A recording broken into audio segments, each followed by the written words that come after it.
Saya tidak mau menyampaikan banyak hal, tapi yang jelas klarifikasi masih terus berlangsung. Ya, doakan semua berjalan lancar dan baik. Ya.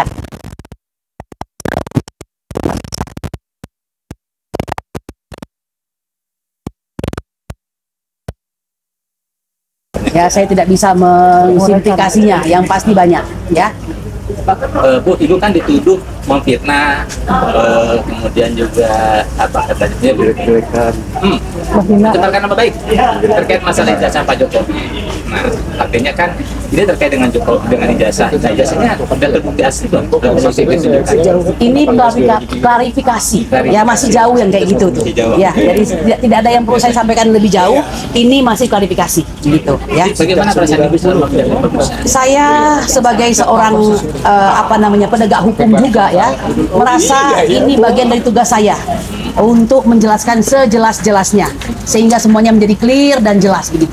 Ada pertanyaan-pertanyaan sifatnya menekan nggak? Bukan menekan ya, saya kira mereka minta klarifikasi begitu dan saya menjelaskan begitu. Bisa diberikan gambarkan sedikit, saya kira ini menjelaskan apa sih? Banyak hal nanti ya, jadi begini, nanti kan kalau sudah selesai kita akan jelaskan semua. Kalau sekarang menurut saya belum pas waktunya ya, karena akan ada kelanjutannya begitu ya. Jadi nanti kita akan sampaikan kembali, saya kira begitu.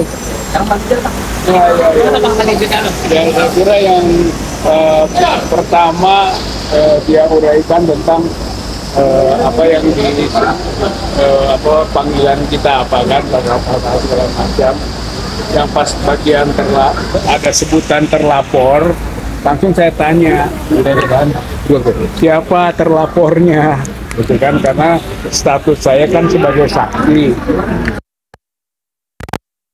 Itu terlapor dalam lidik, itu dia terlapor dalam lidik, berarti sebenarnya terlapor itu belum ada eksplisit, jadi sedang menunggu proses-proses dari penyelidikan ini baru nanti ditemukan. Saya kira ini makanya itu modelnya seperti model Dumas. Kalau Dumas itu kan pengaduan masyarakat, nanti siapa silahkan saja oleh pihak kepolisian melakukan penyelidikan sampai ditemukan kan kira-kira siapa nih yang menjadi layak terlapornya, siapa menjadi pelapornya. Jadi ada berita acara baru ya, yaitu penyelidikan dan penyidikan.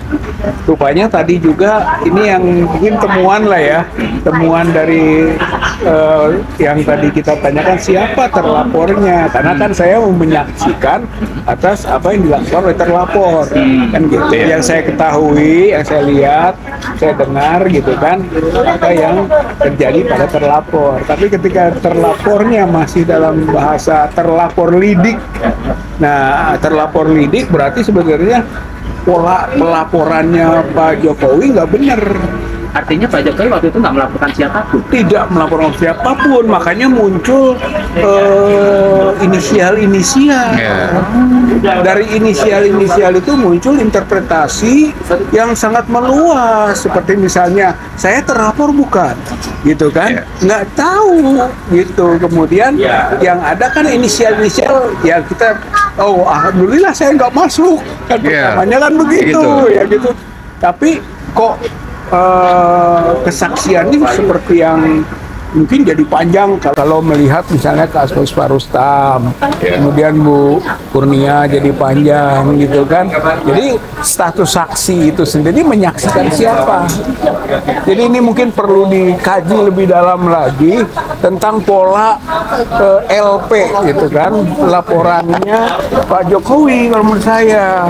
Di samping ada keistimewaan-keistimewaan yang cukup mencurigakan dari aspek hukum. Misalnya lapor tanggal 30, kemudian di BAP tanggal 30, dan keluar surat perintah penyelidikan tanggal 30, gitu kan. Saya kira ini keistimewaan atau karpet merah bagi seorang yang bernama Joko Widodo yang dia menyatakan statusnya privat, gitu kan, tidak sebagai presiden lagi. Berarti equality before the law dipertanyakan. Nggak diterapkan dengan diterapkan dengan baik. Profesional. Gitu. Pak, tapi tadi penyidik menyebutkan 5 inisial nama itu enggak? Enggak juga, makanya terlapor dalam lidik. Nah, boleh lah ini sebagai bahan kita untuk kaji lebih dalam. Terlapor dalam lidik. Yang ditanyakan ke Bapak tadi apa? Itu siapa terlapor? Ya kan wajar kan dia terangan begini-begini, kemudian sampai kepada laporan dari Insinyur Joko Widodo. Saya bilang terlapornya siapa, gitu kan? Nah jawabannya terlapor dalam lidik. Saya kira ini mohon nanti kuasa hukum bisa mendalami tentang makna terlapor dalam lidik. Coba Anda dari ini dulu. Jadi seperti apa yang diterangkan atau dijelaskan ke rekan Rijal Fadila dan rekan dunia, Bapak Guna. ini kan terjadi keanehan, boleh dikatakan diskriminatif gitu ya. Sebetulnya kalau awal tadi katakan rekan Rijal itu, kenapa nggak kalau memang betul laporan itu datang dari seorang Jokowi, harusnya mereka dulu diselidik dong, ya kan? Ini kan Saksi mereka. ya, saksi mereka ini 2 hari langsung proses, langsung dilaporkan, langsung dipanggil, langsung diperiksa. Ya, dari sini saja kita sudah melihat ada ketidakadilan.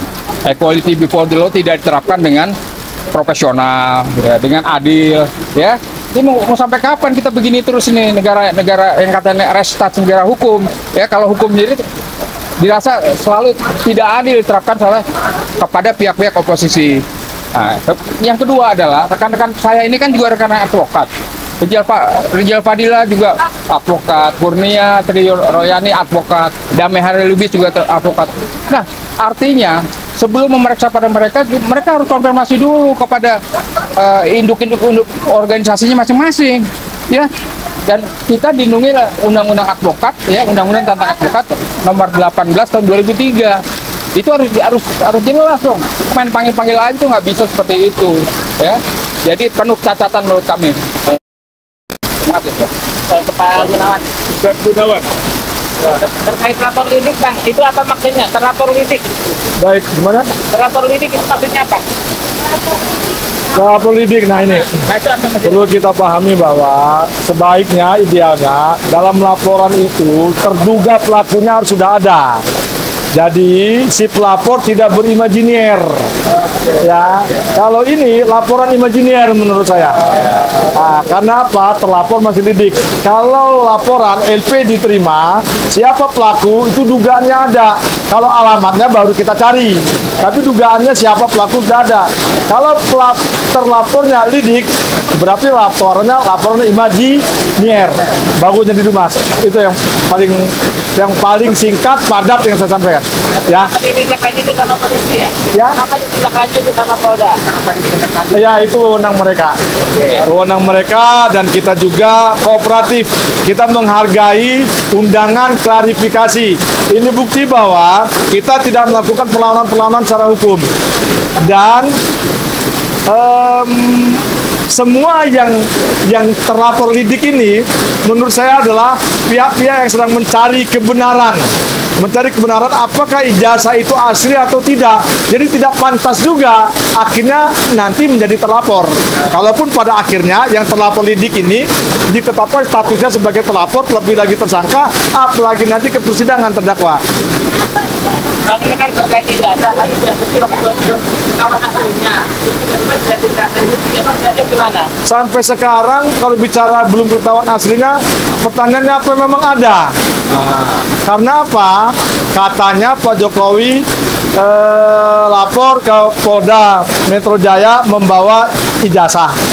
Kalau ada adik iparnya yang konon kabarnya ijazah itu disimpan dengan beliau, kok dibawa ke Mabes Polri untuk kemudian dilap forensik.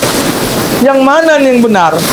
Ijazahnya ada nggak sesungguhnya ijazah? Nah, itulah yang saat ini sedang dipertanyakan, sedang digali, bukan untuk merendahkan, bukan untuk menghina sehina-hinanya. Ya.